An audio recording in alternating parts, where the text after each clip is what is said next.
Bonjour à tous, aujourd'hui je vais vous parler de La planète des singes, le nouveau royaume, un film qui est sorti le 8 mai et qui est la suite de la trilogie La planète des singes qui était sortie dans les années 2010. Donc le film se passe plusieurs générations après le règne de César et les singes ont définitivement pris le pouvoir. Les humains quant à eux ont régressé à l'état sauvage et vivent en retrait et on va suivre un jeune singe qui va entreprendre un périlleux voyage qui va l'amener à se questionner sur tout ce qu'il sait du passé et à faire des choix qui vont définir l'avenir des singes et des humains. Alors j'ai passé un très mauvais moment, je trouve que le film est catastrophique.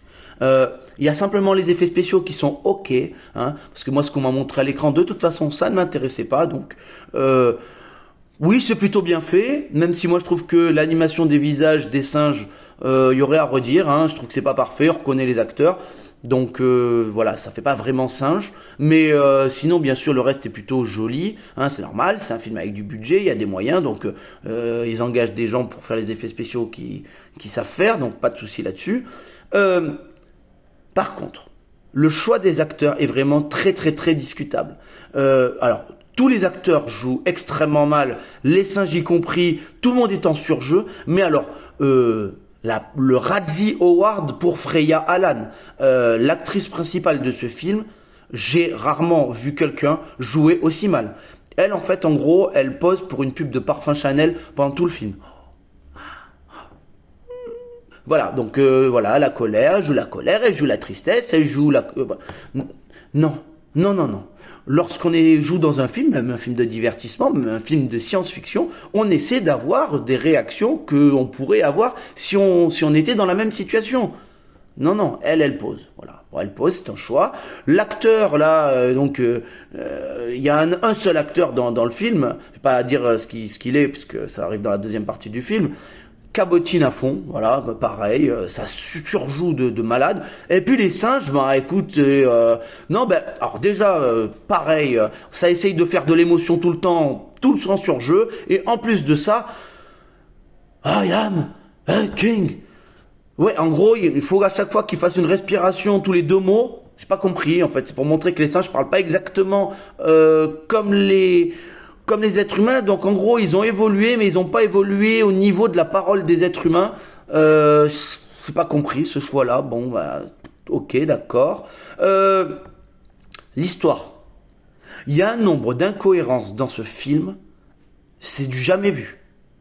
Il n'y a rien qui est plausible. Ok, c'est un film de science-fiction, mais il y a un univers, et l'univers, faut qu'il soit cohérent. Vous allez pas me faire passer des gens primitifs à, une demi-heure après, à des ingénieurs. Ben là, on n'en est pas loin. On n'en est pas loin. Il y a des incohérences au niveau de ce que savent les personnages, de ce que savent faire, ou même la situation finale où on se dit ah mais d'accord il y avait ça, mais c'est pas possible en fait, c'est pas possible. Il y a plein de trucs qui sont pas possibles dans ce film et ok il faut se laisser guider et tout ça très bien, mais moi ça me sort quand je vois des trucs comme ça, c'est pas possible. Non, non. De plus le contexte. Alors c'est vrai que j'avais vu le premier film de la trilogie et j'ai pas vu le 2 et le 3. Mais normalement c'était un reboot et il y avait il y a un petit texte explicatif mais vite fait hein, au début du film. Mais en fait ça suffit pas pour bien comprendre le contexte. Et en fait c'est plus important que ce que je pensais d'avoir vu les trois premiers films. Je pense que c'est quand même ça va aider quand même au film, même si voilà j'ai globalement compris le film. Mais il y a des choses que je comprenais pas exactement pendant le film. De plus, même sur l'histoire même du film, c'est-à-dire que ça déborde pas sur ce qui était dans le passé, ça manque de contextualisation. On a envie d'en savoir plus sur certaines choses et ça nous est pas expliqué, donc on reste un petit peu dans la brume. Bon, ça manque vraiment, ça manque d'explication. De toute façon, le film raconte que dalle. Hein. En vrai, si je veux résumer le film, je raconte en trois phrases. Il se passe rien, hein, quasiment rien, parce que on perd du temps, mais sur des conneries. Voilà, le film est très très lent. Hein. Je sais pas, les 15 premières minutes, c'est trois singes qui vont récupérer un œuf en haut d'un arbre. Ça prend 15 minutes, mais ça sert à rien pour l'histoire. Rien du tout. Rien du tout. Voilà, donc on perd du temps à faire des effets spéciaux sur des scènes qui sont même pas liées à la trame narrative principale du coup on s'emmerde. On s'emmerde. À 2h20, c'est très très long, hein, je vous le dis clairement. C'est très très long.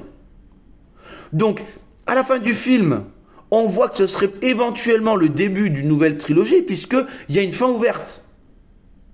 Alors non, s'il vous plaît, là, vu la qualité du premier film, je pense qu'il faut arrêter le carnage maintenant. Et surtout, ne pas aller voir ce film. Parce que là, on ne peut pas redonner du pognon pour qu'il crée une trilogie sur ça, quoi. Là, il n'y a rien. Et puis ça veut dire quoi? Garder les mêmes acteurs? Moi, je ne me retape pas un film avec Freya Allan, hein, je vous le dis. Hein.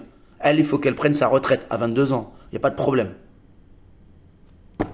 C'est pour toutes ces raisons que je mettrai la note de 2 sur 10.